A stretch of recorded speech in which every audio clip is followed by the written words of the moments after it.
오늘 이 아침에는 예수님의 그 권위가 어떠한 것에 대해서 말씀을 상고하겠습니다. 우리가 예수님이 어떤 분인지를 알고 있는 것 같은데 그 예수님이 어떤 분인지를 오늘 이 말씀을 통해서 살펴보기를 원합니다. 예수님은 우리가 상상하는 그 이상의 놀라운 권위를 가지고 계시다라고 하는 것을 우리가 알아야 되겠습니다. 우리가 사람들 있는 곳에 자기의 자녀를 데리고 가면은 그 아들과 딸이 아버지를 닮았네요, 어머니를 닮았네요, 그렇게 얘기를 합니다. 오늘 이 주어진 이 말씀을 보면 예수님께서 내가 진실로 너희에게 이르노니 라는 말씀을 몇 번씩 하시면서 예수님 자신에 대한 자신의 소개를 하고 있는 것을 봅니다. 내가 아버지께서 말씀하지 않는 것, 아버지와 같이 내가 행동하지 않는 것이 있으면은 말을 해봐라. 나는 아버지를 닮았다. 아버지 그 모습, 그것을 나는 이 땅에 와서 너희들에게 증거하고 있다라고 하는 말씀을 하시고 계시다라고 하는 것입니다. 그래서 이 말씀, 요한복음 이 말씀을 보면은 예수님이 누구신가에 대해서 우리는 너무너무 잘 알 수가 있습니다. 구원자이시고 우리의 동행자가 되시고 많은 사람들을 심판하는 자리에 심판자로 세워주신 분이 바로 하나님의 아들 예수님이라고 하는 것을 말씀하고 있습니다. 요한복음 안에는 예수님께서 어떠한 분이다라고 하는 것을 말씀하는 유명한 말씀들이 많이 있습니다. 예수님 자신은 나는 로고스다라고 말씀하셨습니다. 말씀의 근원이 되신 그분을 로고스라고 합니다. 말씀 그 자체가 되시는 분이 로고스라는 표현으로 말씀을 하고 있습니다. 뿐만 아니라 사마리아 여인에게 예수님께서 얘기하시는 말씀을 들어보아도 예수님의 권위가 엄청나다라고 하는 것을 알 수가 있습니다. 여러분, 우리는 예수님을 내가 생각하는 생각 속에 가둬놓아서 예수님이 어떤 분인가에 대한 그 능력을, 그 권위를 우리가 인정하지 못할 때가 많이 있다. 그 중에 오늘 기록되어 있는 다른 유명한 말씀처럼 너무너무 유명한 말씀이 오늘 요한복음 5장 19절에서 27절에 있는 말씀입니다. 내용적으로 굉장히 중요한 말씀. 17절 말씀, 사카노보 때 17절 말씀을 보면 예수께서 그들에게 이르시되 내 아버지께서 이제까지 일하시니 나도 일한다 하시네. 하나님을 가르쳐 자신의 아버지라고. 유대인들이 들으면 깜짝 놀랄 말을 예수님이 유대인 앞에서 하고 계십니다. 내 아버지, 하나님 아버지께서 일하시니, 이제까지 일하시니 나도 일한다라고 하는 말을 합니다.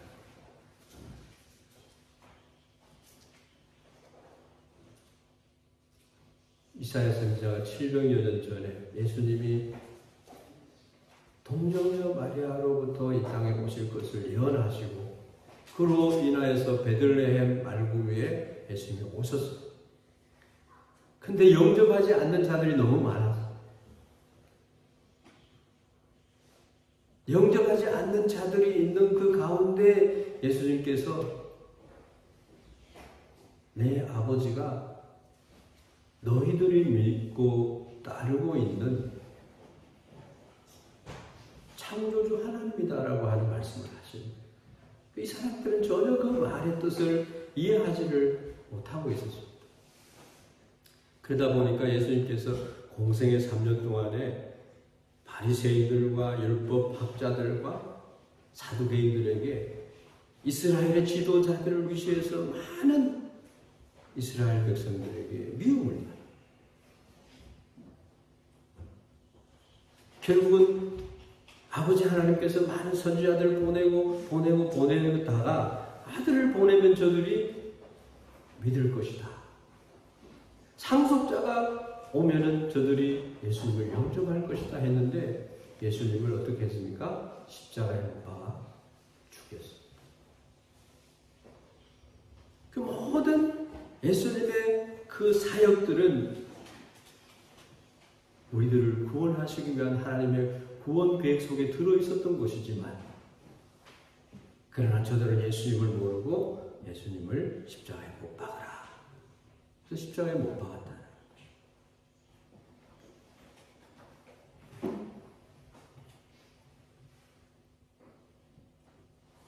자신을 하나님과 같은 자로 말씀하고 있습니다. 예수님은 자기 자신과 하나님 아버지와의 관계를 하나라고 말씀하고 자신도 아버지 하나님과 똑같은 신성을 가지고 있고 자신도 하나님 아버지와 똑같은 권위를 가지고 있는 것을 논리적으로 조직적으로 설파를 하고 있다는 거예요. 선언하고 있는 거예요. 그것을 아주 쉬운 개념으로 아버지와 자식이라는 이해하기 쉬운 개념으로 말씀을 하고 있어요. 그렇다고 한다면 과연 예수님이 하나님으로서의 부자관계, 즉 아버지와 아들의 관계를 통해서 우리에게 말씀하고 있는 것이 있어요. 그것이 어떠한 것인지, 예수님이 어떤 권위를 갖고 있는지, 그 진리가 무엇인지 우리가 그 말씀 안으로 이 시간 들어가 보면 좋겠다. 첫째로 우리는 이 예수님의 하신 말씀을 통해서 우리가 알 수 있는 것은 예수님의 이 언도, 말씀하는 것과 행동하는 것을 보면서 우리가 알 수 있는 것은 아버지 하나님을 예수님을 통해서 우리가 볼 수 있다는 거예요. 하나님을 본 자가 없어요. 모세도 시내산에서 하나님의 뒷모습만 봤어요.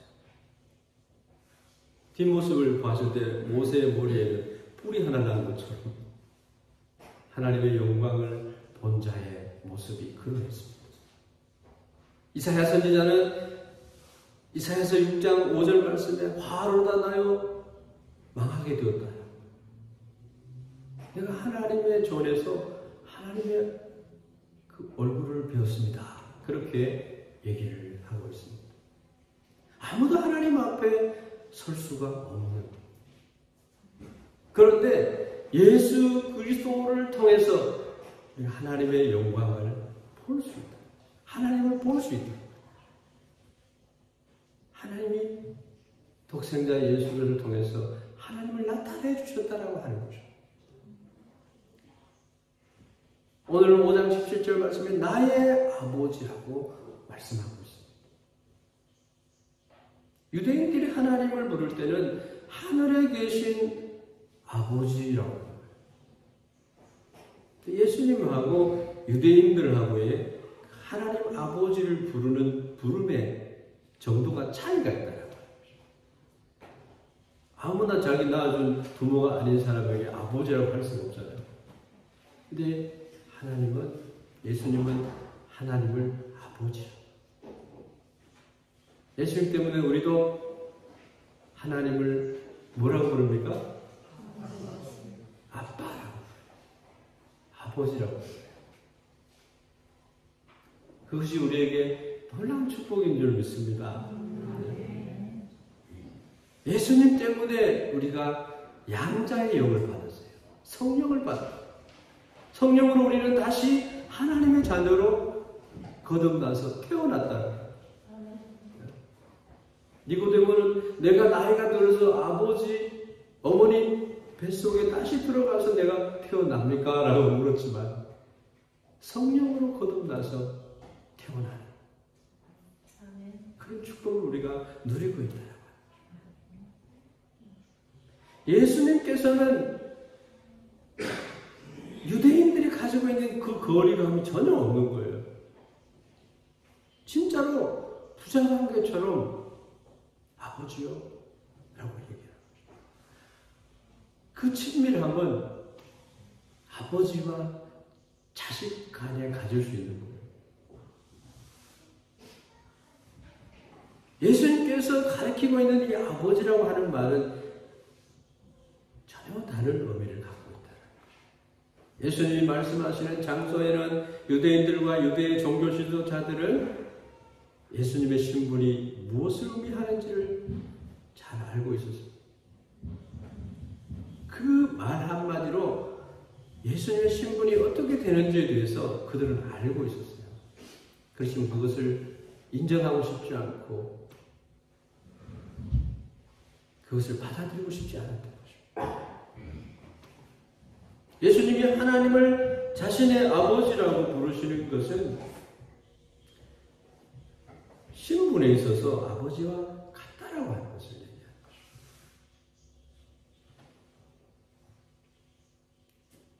이처럼 예수님 자신이 하나님과 같은 존재인지 아닌지가 당시 사람들에게는 가장 큰 관심사였습니다.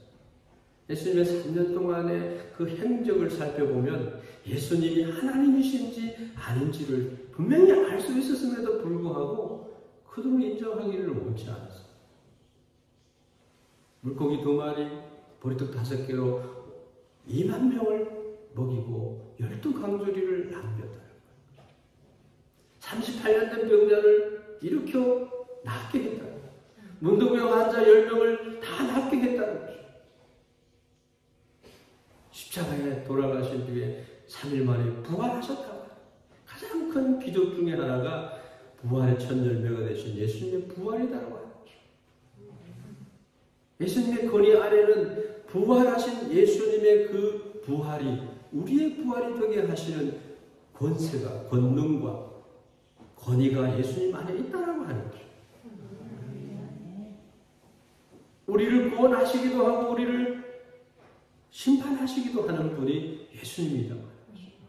그래서 오늘 요한복음 5장 24절에 있는 말씀은 내가 진실로 진실로 너희에게 말하노니 내 말을 듣고 나 보내신 이를 믿는 자는 영생을 얻어 사망에 이르지 아니하나니 곧 사망에서 생명으로 옮겼느니라 말씀하고 있습니다. 그런 권위를 예수님에게 주셨다는 거예요. 여러 성경에서 그렇게 말씀하고 있습니다. 빌립보서 2장의 말씀 보면은 낮에 하셔서 무덤에 내려가 계신 예수님을 하나님 아버지를 높이셔서 자기 아들을 높이셔서 하늘에 있는 자들과 땅에 있는 자들과 땅 아래에 있는 모든 자들로 그 앞에 무릎 꿇게 하셨다라고 말씀하고 있습니다. 예수님의 권위는 천지에 있는 많은 이름들 가운데 가장 큰 권위를 가졌다라고 하는 것입니다.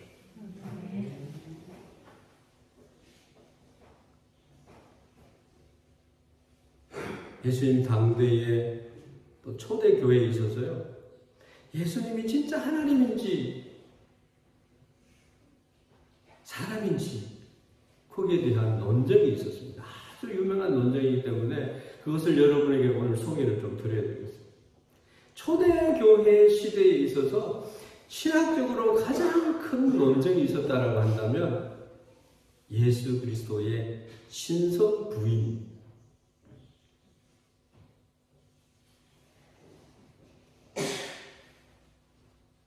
초대교회 시대는 그리스 철학이 굉장히 흥행했어요. 그래서 이 기독교 신앙을 그리스 철학에 접목을 시켜서 논쟁적으로 가지고 가서 그것을 현실적인 성도들 앞에서 설교를 막 하는 거예요. 그때 인기를 얻었던 신학자가 아리우스라고 하죠.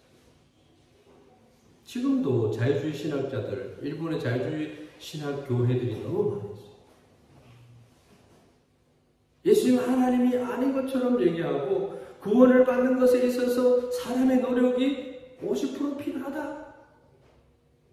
우리 한국에서도 이 아리우스의 가르침을 받는 교단이 많아요.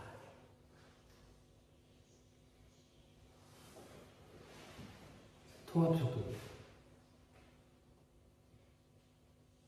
칼 바르트의 신학을 받아들이는 교단도 있어요.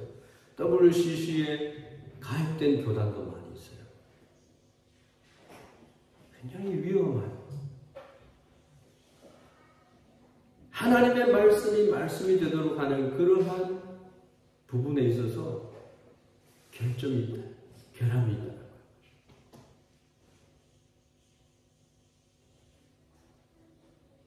그때 인기를 얻은 신학자가 아리우스였는데, 아리우스의 신학은 뭐냐?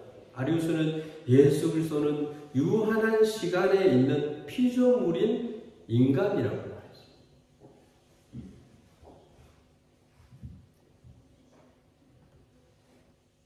예수님께서 공생의 기간에 내가 누구인지를 너희들이 아느냐 하시면서 오늘 이 요한복음의 말씀을 설파하신 거예요.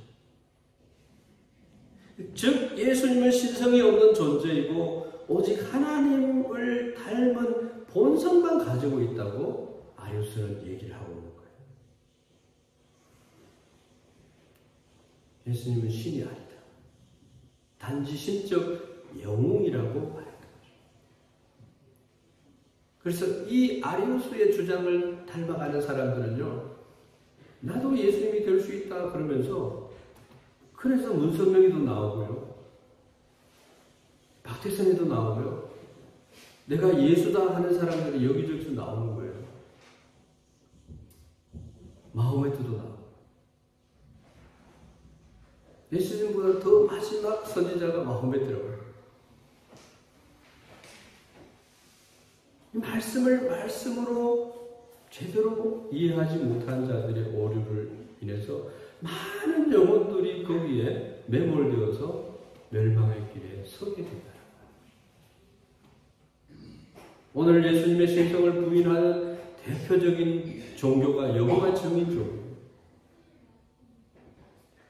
초대 교회에 있어서도 이러한 이단 사상이 널리 퍼져 있었습니다.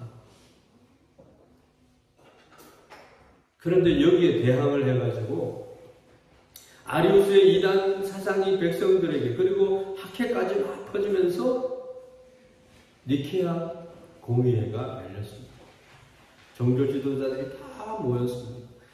이 예수님의 신성에 대한 문제를 논의를 했어요. 이 회의에서 알렉산드리아 교회의 감독의 비서, 부목사격이죠. 그 감독의 비서가 대신 회의에 참석을 해서 비서인 아타나시우스라고 하는 인물이 베드로후서 1장 4절 말씀을 근거로 해서 예수 그리스도는 처음부터 신성을 가지고 계셨고 하나님에 의해 창조되지 않은 존재라고 아리우스의 이 설을 통렬하게 비판했습니다. 그 결과 니케아 공의회는 아타나시우스의 주장을 받아들였습니다. 예수님의 이 말씀을 통해서 예수 그리스도는 신성에 있어 본질적으로 하나님과 같고 이 그리스도는 하나님이시며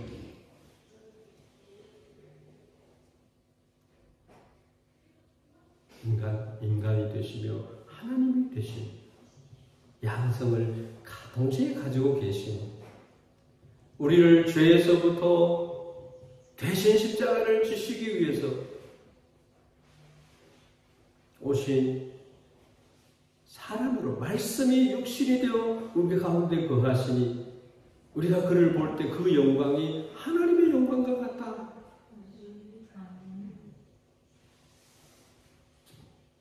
하나님이십니다.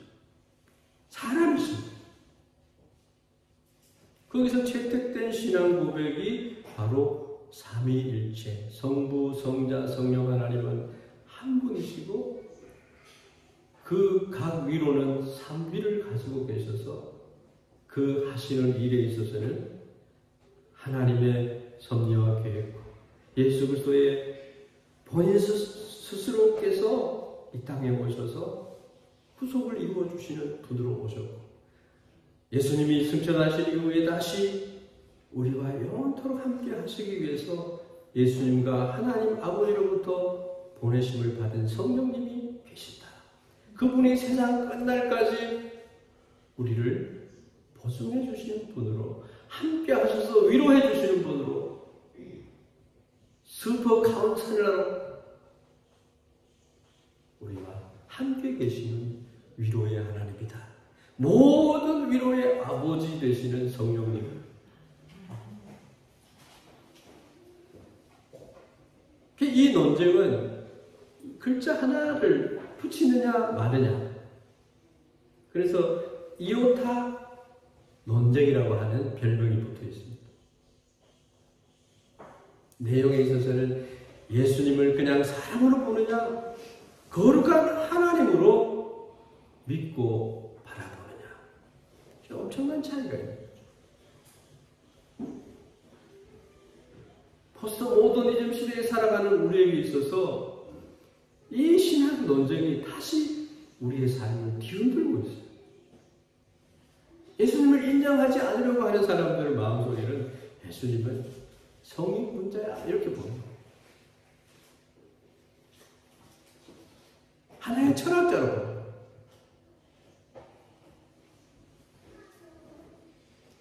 창조의 하나님이세요. 예수님은 창조하실 때 함께 계셨던 분이에요.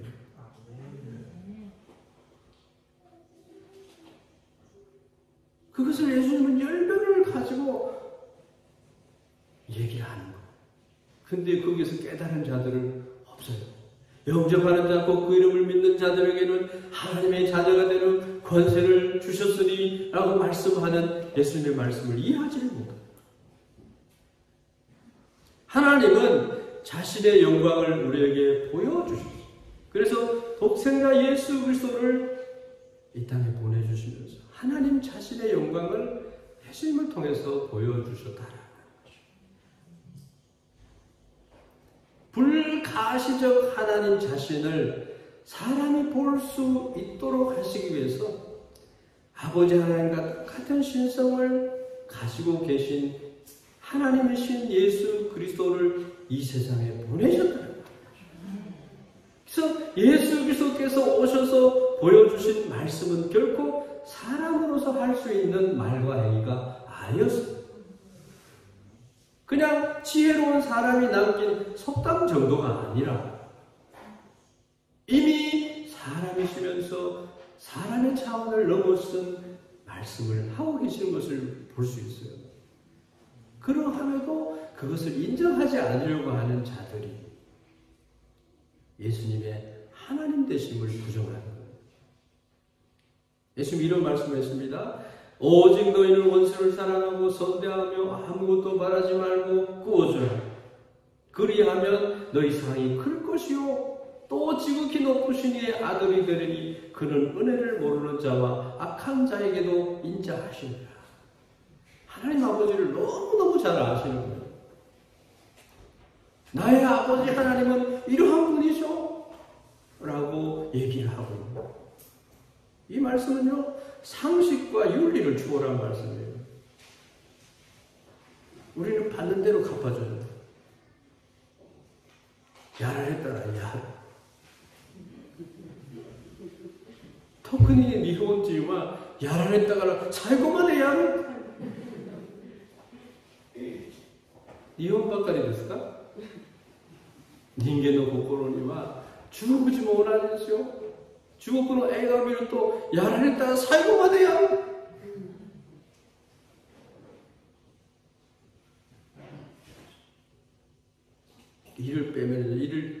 웃으면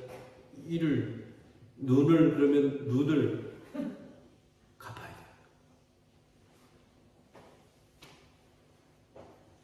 오직 너희는 원수를 사랑하고 선대하며 아무것도 바라지 말고 구워주라. 그리하면 너희 상이 클 것이요 지극히 높으신 이의 아들이 되리니 그는 은혜를 모르는 자와 악한 자에게도 인자하시리라.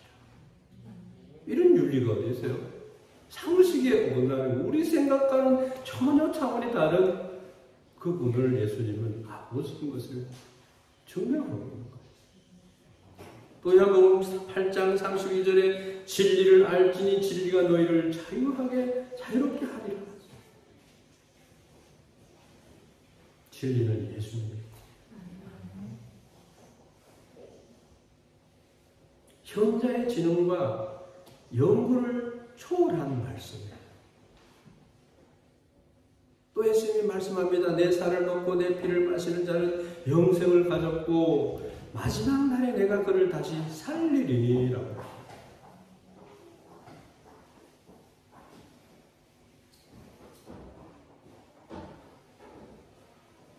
이 말씀은 이 세상 종교인들의 득도와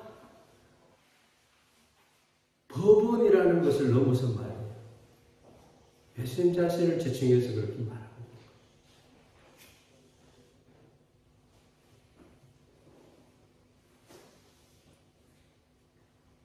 예수님의 말씀은 도저히 사람으로서 할 수 없는 말씀, 오로지 하나님과 동등된 것으로 하나님의 아들만이 할 수 있는 말씀을 하고 계시다. 예수님의 행동 또한 마찬가지입니다. 이 세상에 어떤 인격자라 하더라도 아마 사마리아 여인의 눈에서 회개의 눈물을 흘리게 하신 분, 그리고 자신에게 엎드리게 하신 분이 없습니다. 어떻게 사마리아 여인의 과거를 그렇게 알 수 있어요?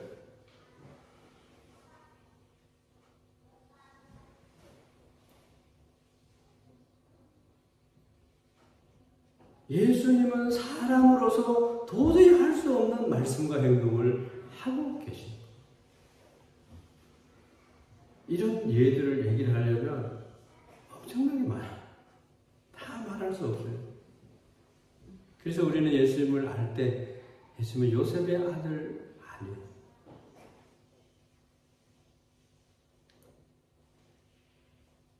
하나님의 독생자, 외아들. 그래서 예수님은 온전한 인간이시면서 죄가 없으신 사람이시면서 하나님으로 이 땅에 오신 분이다. 야고보 1장 14절 아까 말씀드렸던 말씀이 육신이 되어 우리 가운데 거하심에 우리가 그의 영광을 보니 아버지의 독생자의 영광이요 은혜와 진리가 충만하더라. 이게 예수님의 하나님 되시는 모습입니다. 그렇게 해서 아들과 아버지는 분리되지 않고 아버지와 아들은 본질에 동등하며 신성을 가진 분이 바로 사람으로 오셨다라는 거예요. 굉장히 신론에 있어서 여러분 신학교 가서 공부한 그 내용보다 더 구체적인 얘기를 오늘 아침에 하고 있는 거예요. 오늘 우리는 하나님 자신을 이 아들이신 예수님을 통해서 보게 되었어요. 선지자 안나는 나이 늙도록 이 예수님을 기다리셨어요. 예수님을 보고 얼마나 즐겁고 감사하고 하나님께 영광을 돌렸는지 모릅니다. 우리는 어떻습니까? 예수님을 너무 잘 믿고 알아. 근데 안나처럼 우리가 그의 영광을 보고 기뻐하고 있냐?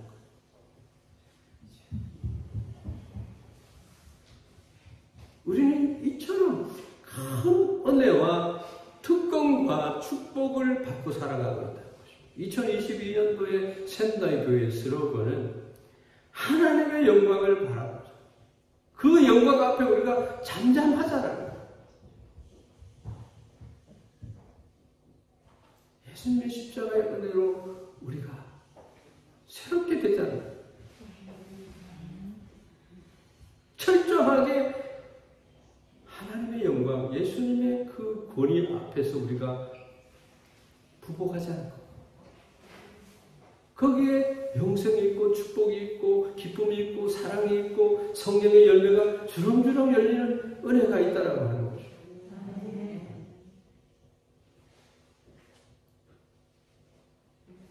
하나님의 사랑에 대항하는 자, 하나님의 이 권위 앞에 자기 자신을 나타내는 자가 있어서는 안 됩니다. 이 교회 와서 내가 목사라고 얘기를 하고 내가 사도라고 얘기하고 직접 계시를 받았다고 얘기하는 자가 있어서는 안 된다라고 하는 거죠. 어디 감히 주의 교회 앞에서 하나님의 의전에서 교만할 수가 있는 거죠.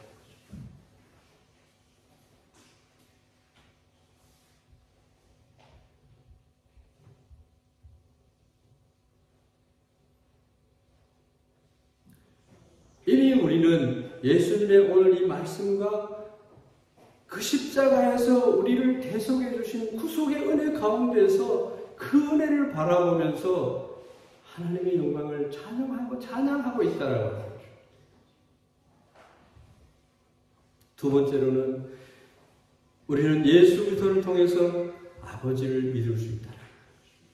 첫째는 예수님을 통해서 하나님 아버지를 볼 수 있다는 거예요. 두 번째로는 예수 그리스도를 통해서 그 아버지의 사랑을 하나님이 세상을 이처럼 사랑하사 독생자를 주셨으니 이는 저를 믿는 자마다 멸망하지 않고 영생을 얻게 하려 하십니다라고 하는 그 아버지를 믿는다는 거예요. 예수님의 십자가를 믿음으로 우리는 어떤 축복을 받아요? 말로 할 수 없는 하나님의 은혜를 받고 있어요. 이 아라와세나이 감염의 금 하카레 시레나이 하나님의 은혜 측량할 수 없는 하나님의 사랑 그 사이즈가요 그 높이와 하나님의 사랑의 넓이와 깊이가 어떠함을 알아 라고 말하고 있습니다. 오늘 20절로 22절 말씀은 아버지께서 아들을 사랑하사 말하고 있습니다. 자기가 행하시는 것을 다 아들에게 보이시고 또 그보다 더 큰 일을 보이사 너희로 놀랍게 여기게 하시리라.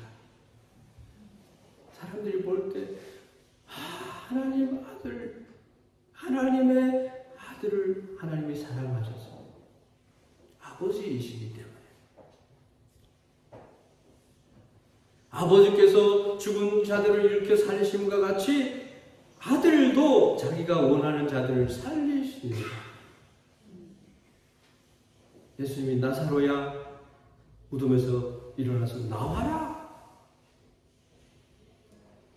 누워있던 병자에게 그 상을 뒤로 하고 일어나 걸으라.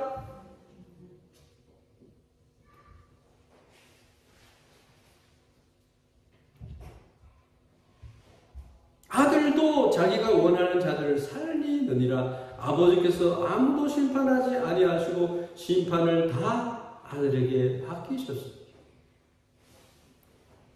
예수님의 권위가 어떻게 돼요?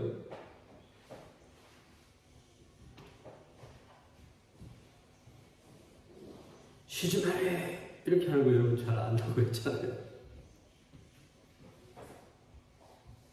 여기서 말씀하는 아버지는 아들을 사랑하사 아버지께서 아들을 사랑하사라는 말씀은 자신과 아버지의 관계를 표현하는 말입니다.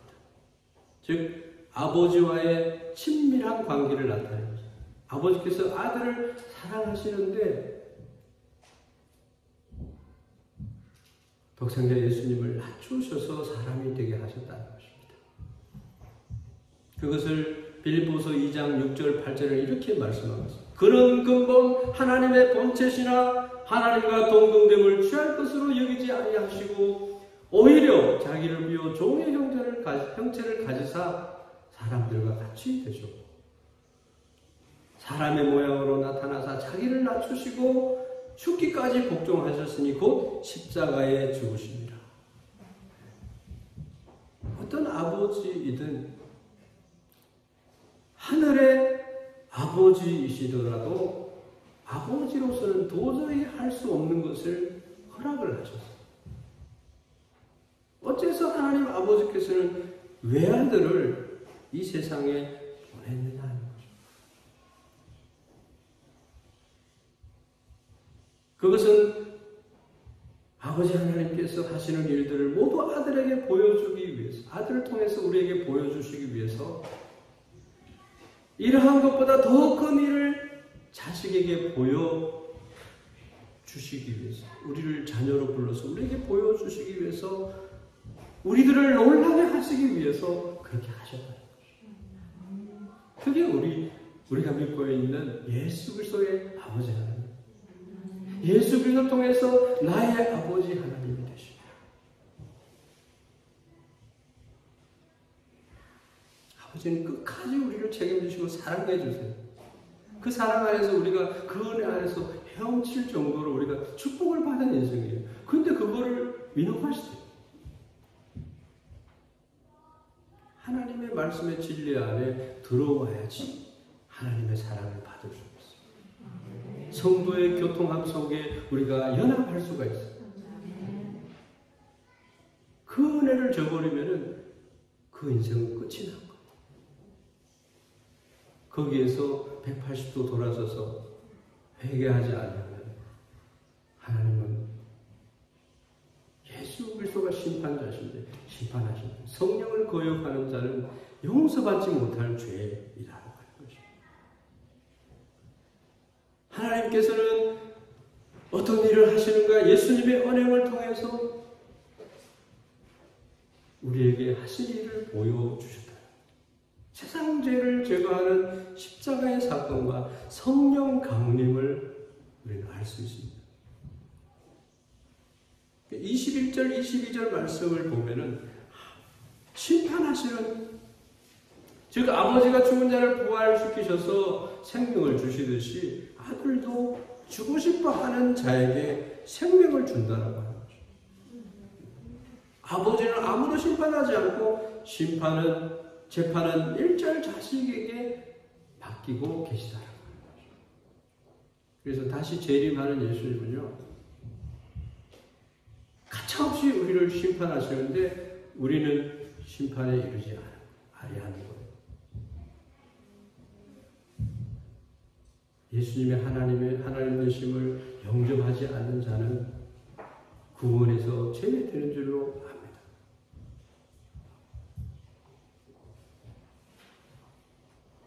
유대인들은요, 이 하나님 아버지가 죽은 사람을 살릴 것을 믿고 알았어요. 그러나 예수님이 당장 생명의 부활의 원천인 것을 그들은 몰랐다는 거예요. 하나님 아버지께서 이 부활의 원천 되시는 예수님을 보내주셨는데도 불구하고 그들은 예수님을 알지 못했다.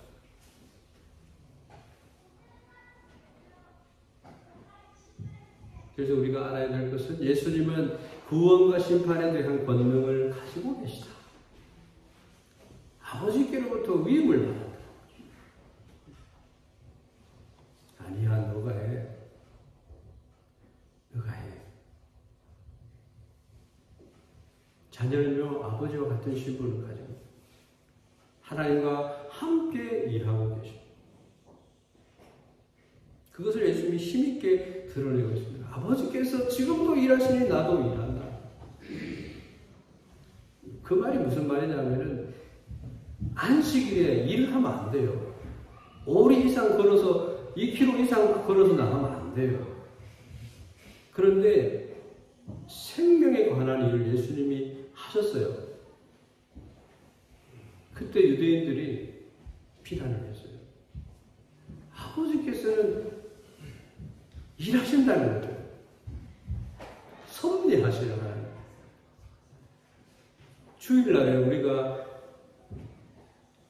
자기들이 만들어 놓은 그 법대로 일하면 안 된다고 하는 그 법을 만들어서 예수님을 거기에 올가매려고 하는 거기에 대해서 지금도 아버지께서 일하시니 나도 일한다는 거죠.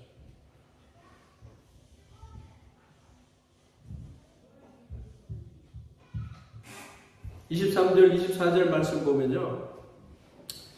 이 말씀을 통해서 말씀 마치려고 합니다. 이는 모든 사람으로 아버지를 공경하는 것 같이 아들을 공경하려 하신다.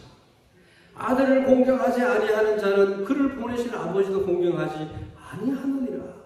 내가 진실로 진실로 너에게 이르노니 내 말을 듣고 나 보내신 이를 믿는 자는 영생을 얻었고 심판에 이르지 아니하나니 사망에서 생명으로 옮겨내니라. 거기에서 이 복음을 전할 때 꼭 필요한 말씀을 우리에게 주신 거예요.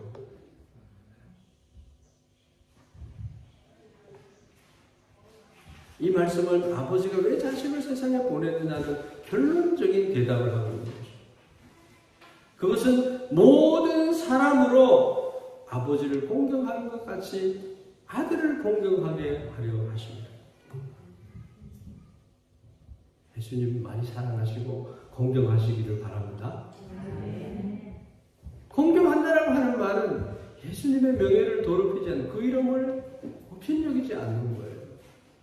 그 영광을 그분에게 돌린다는 거예요. 그분이 우리를 대속해 주신 그 은혜를 가지고 내가 멸관을 받았다면 이 멸관은 예수님께서 내게 선물로 주신 거다라고 하고 예수님에게 그 영광을 돌리는 거예요. 귀를 뚫어서 나는 당신의 종입니다라고 고백할 수 있어야 된다는 거예요. 주인이 너무너무 잘해주니까 나는 평생 당신의 종입니다 하고 귀를 뚫는 거하고 같은 그런 신앙의 믿음을 가져야 된다고. 좀 전에 말씀을 드렸습니다만 마태복음 21장 31절에서 46절 말씀 보면 포도농부의 비유가 나옵니다. 후에 자기 아들을 보내며 이르되 그들이 내 아들을 존대하리라 하였더니 농부들이 그 아들을 보고 서로 말하되 이런 상속자니 다 자 죽이고 그의 유산을 차지하자 하고는 잡아 포도 밖에 내어 쫓아 죽였느니라 말하고 있습니다. 이 뭐를 말하냐 하면 예수님 아들을 보냈는데 아들을 영접하지 않고 십자가에 못 박아 죽였다. 이 비유의 말씀을 듣고 유대인들이 회개하는 사람이 있는가 하면 강팍한 마음으로 예수님을 죽인 사람들이 있다. 우리 신앙인들도 예수님 당대의 성도들하고 별반 다른 것이 없어요.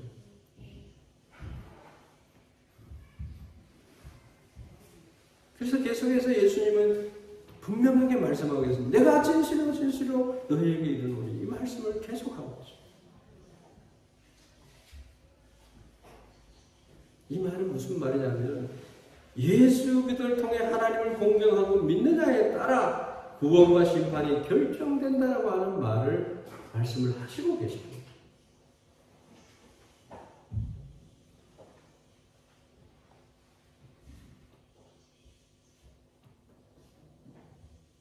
예수님 말합니다.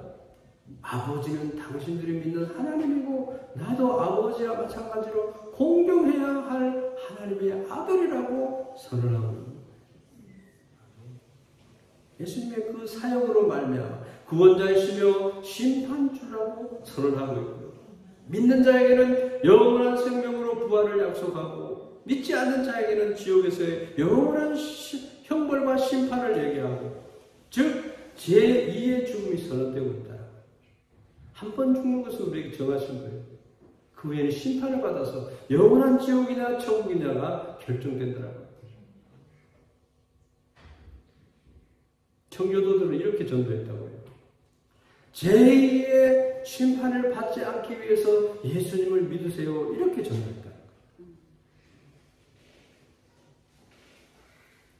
히브리서 9장 27절 말씀 보면 한 번 죽는 것은 사람에게 정하신 것이요 그 후에는 심판이 있으리니 이와 같이 그리스도도 많은 사람의 죄를 담당하시려고 단번에 들이신 바 되셨고 구원에 이르게 하기 위해서 죄와 상관없이 자기를 바라는 자들에게 두 번째 나타나시리라. 이게 예수님의 재림입니다. 인자가 그 천사들을 보내서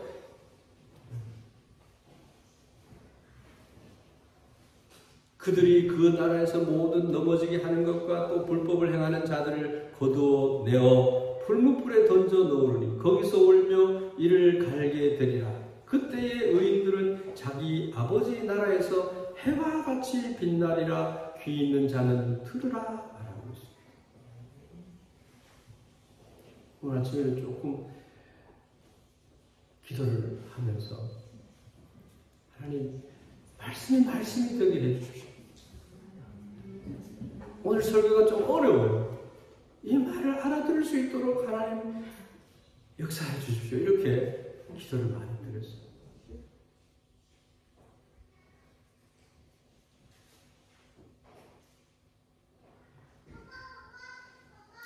예수님이요, 이 말씀을 하시고 이게 거짓말이라고 하면 예수님은요, 거짓말자입니다. 세상에서 가장 큰 거짓말을 하는 사람이 되어버려요. 달리 말한다면 도도한 광신자로 말하는 거예요. 말하자면 쉽게 말하면 미친 사람. 예수님 그런 걸 아니잖아요. 슈바이처 박사는요, 자유주의 신학자로서, 자유주의 신학자예요. 예수님을 자기 도처증에 빠져있는 광신자라고 얘기했어요. 슈바이처 박사 잘 알잖아요. 그렇게 믿어지지가 않아요. 예수님은 나를 사랑하시는, 내가 사람으로 너희들의 고난을 체휼한 자로서 너희를 위로한다라고 하요. 그 위로자였어요. 그리고 전능하신 하나님, 심판주이시고 구원주이신 하나님이시다. 통일교 문선명이요, 이 성경 말씀을 모르는 자들이 문선명이가 예수라고 빠져들어요. 문선명이도 오직 예수 그리스도를 믿어서 구원받아야 할 자예요. 그런 많은 영혼들을 지옥에 가게 한 자로서 지옥 저 밑에 가 있는 그런 자가 되어버렸다. 16살 때 그리스도를 위해서 내가 충성되어야 되겠다고 마음에 결심한 자가 이단의 괴수같이 지금 일본에 가장 큰 문제를 일으킨 자가 돼요. 일본뿐만 아니라 한국에도 마찬가지입니다. 성경 말합니다. 너희가 알거니와 너희 조상이 물려준 헛된 행실에서 대속함을 받은 것은 은이나 금같이 없어질 것으로 된 것이 아니라 오직 흠없고 점없는 어린 양 같은 그리스도의 보배로운 피로 된 것입니다.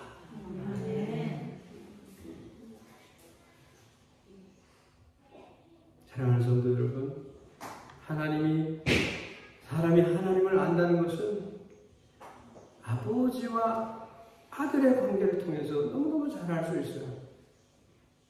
아버지는 불가시적인 존재이시고 아들은 가시적인 존재로 우리와 함께 있다라고. 아들은 아버지가 어떤 분이신지를 너무 잘 알기에 그분을 우리에게 보여주기 위해서 이 땅에 오셨어요. 너무 답답하셨겠죠. 그 예수님은 그 아버지를 믿게 하고 믿는 자가 구원받게 하기 위해서 메시아의 일을 하셨고, 즉 사람과 하나님 사이에는 높은 벽이 있어서 하나님께로 갈 수 없는 그 벽이 있어 가로막혀 있는 벽이 있었는데 하나님의 지혜가 허물어 주셨고 십자가로 그것을 허물어 주셨고 하나님이신 예수님께서 사람이 되셔서 오셔서 인류의 모든 죄를 값을 지불해서 아가나 대속해줬다. 디모데전서 2장 5절 말씀, 하나님은 한 분이시요 또 하나님과 사람 사이에 중보자도 한 분이시니 곧 사람이신 그리스도 예수라. 그래서 예수님이 오셔서 말씀하는데 그거를 못 알아들으니까 얼마나 답답한 것입니까? 아들이 세상에 오셨다는 것보다 더 기쁜 일이 없는 거예요. 천황의 가게에 아들이 태어났다고 한다면 그보다 더 큰 영광이 없는 거죠. 세상에서 가장 신기한 일, 놀라운 사건은 하나님이 이 세상에 오셨다라고 하는 사실. 천국이 이 땅에 왔다라고 하는 것. 하나님을 가까이 모시고 교통하지 못한 사람들에게는 이 가장 큰 은혜, 감사한 일을 민원하시대. 놓쳐버리고 있다. 예수님은 지금도 하나님은 우리와 함께 계시고 우리를 구원하시고 위로하시며 하나님 나라의 삶으로 인도하고 계시다. 그래서 이 예수님을 본받고 배워나가는 것이 그리스도입니다. 예수님의 놀라운 권위를 알고 겸손한 자신을 발견할 수 있기를 예수님의 이름으로 축원합니다. 기도하겠습니다. 하나님 아버지 주신 말씀, 예수님의 권위를 우리가 인정하는 삶을 살 수 있도록 축복하여 주시옵소서. 예수 그리스도 이름 받들어 기도하옵나이다. 아멘.